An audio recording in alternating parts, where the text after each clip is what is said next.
As I've started this journey with regards to longevity training with you, I've done a lot of research and I've read a lot about this. And it's become very apparent to me that cardiovascular training has to continue to be number one in the elements of training when you look at your workout programs each week, if you truly want to train for longevity.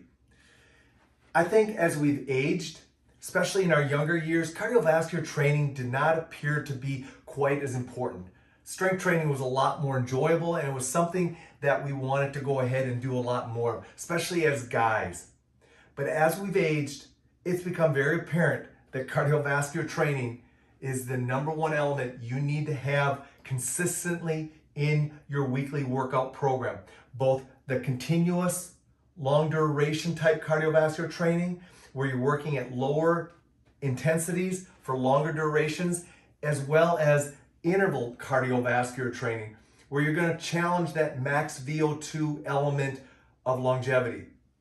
Here's 5 reasons why I think it's pretty apparent we need to go ahead and make sure that we keep cardiovascular training number one in our weekly workout routine. Number one, as we age, our need for higher levels of usable strength are less. You can think about it. Think about how much usable strength you need as you go into your 50s, and especially into your 60s and 70s. Now, granted, I want to be as strong as I possibly can be, but the need for high levels of usable strength or max levels of usable strength just aren't there. You just don't necessarily need them. So as a result of that, your strength training program needs to be consistent in your weekly workout program, but it just doesn't have to be at a high level as we go ahead and look at it compared to what it was like when we were in our 20s, 30s, and 40s. Number 2, cardiovascular disease is the number one killer of this nation. So it's very apparent that we need to make sure that we are challenging and training and making our cardiovascular system resilient. And the best way to do that is to train it. Train it with exercise and train it in multiple ways. Train it as continuous long duration cardio as well as interval high intensity type cardio that maxes out your VO2 max and maxes out your respiration. I think both are important. It's just a matter of where you are in your fitness, which one you can do. But the bottom line is cardiovascular disease is number one. Cardiovascular training has to also be number one. As I've aged, and especially over the last 2 months, as I've bumped up my cardiovascular training, I've noticed a higher level of energy on a day-to-day basis. I've noticed that in 2 ways. Number one, I don't get fatigued midday or at the end of the day like I used to. And number 2, I don't need to take naps like I used to have to take naps. And I think I address that because of 2 things. Number 1, I think my diet has gotten better, but more importantly, I've bumped up the level of cardiovascular training in my weekly workout routines, and I think it's increasing my energy levels. Research shows that it will go ahead and increase energy levels if you go ahead and do it on a consistent basis. So I think cardiovascular training is super important as we age because we know Father Time wants to take away from our energy.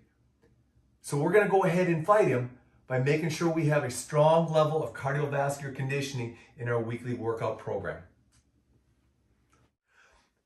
Research shows that cardiovascular training, long duration training, as well as MaxVO2 creates a lot more anti-aging chemical effects in our body than just simply strength training. Matter of fact, from a strength training standpoint, the biggest impact you get from an anti-aging standpoint is doing interval type training, interval type strength training, circuit-based strength training versus traditional heavier lifting strength training.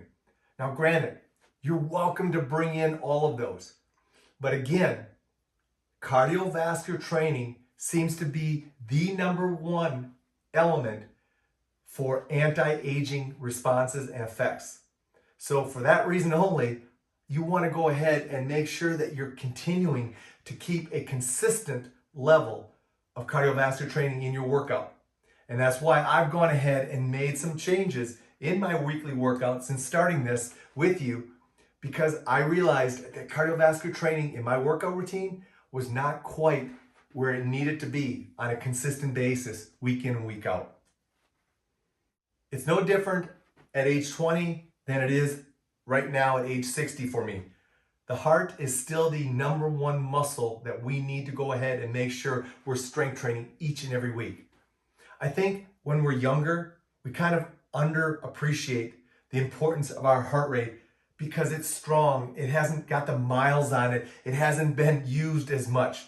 But as we get into our older age years of 50 and 60 and 70, that heart has a lot of miles on it.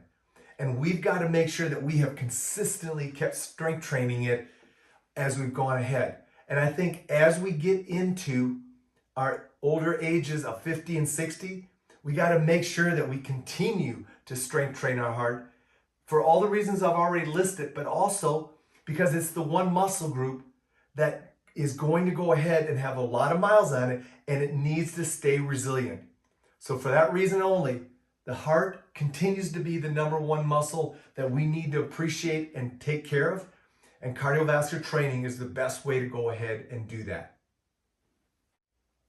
Lastly, I think as we age, cardiovascular training is a type of workouts and a type of training that we can go ahead and easily bring into our workouts and not beat ourselves up.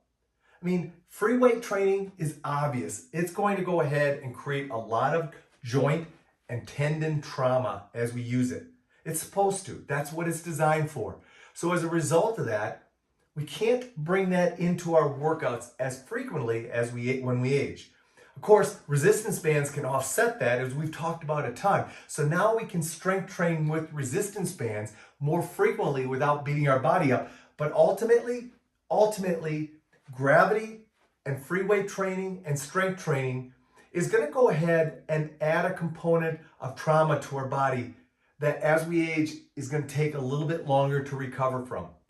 However, cardiovascular training seems to go ahead and not create that level of trauma. I find anyway personally that I recover much quicker of long cardiovascular type workouts, 60-minute runs, 45-minute interval cardiovascular training. Those types of workouts, I recover quicker than I do from a heavy or an aggressive free weight or free weight band strength training workout. So I think as a result of that, cardiovascular training is number one because it allows us to work out more consistently every day throughout the week. So by bringing that in, we can go ahead and keep things moving. Because again, cardiovascular training is going to build some level of strength. So that's the good news. Also the good news is it's not going to beat us up as much. So as a result of that, I think cardiovascular training continues to be number one, especially as we age. Guys, I hope that helps you out a little bit and why this month I brought in a little bit more cardiovascular training into our workouts. I think it's something that we need to go ahead and provide a higher level of appreciation for. And I'm kind of going to force it on you this month by making sure we build in time throughout the week so you can get that in. The key will be finding options, finding tools that work for you. I'm happy to go ahead and help you out with that, but you know what? You're going to have to go ahead and experiment and see what works for you. The bottom line is, this heart of ours is not going to get stronger unless we work and train it on a consistent basis. So if you're struggling with finding ways to go ahead and do cardiovascular training, let's brainstorm a little bit, let's work together a little bit, and let's find some ways that you can go ahead and keep the number one element, cardiovascular training, a key part and a consistent part in your workouts each week so that you can keep building longevity.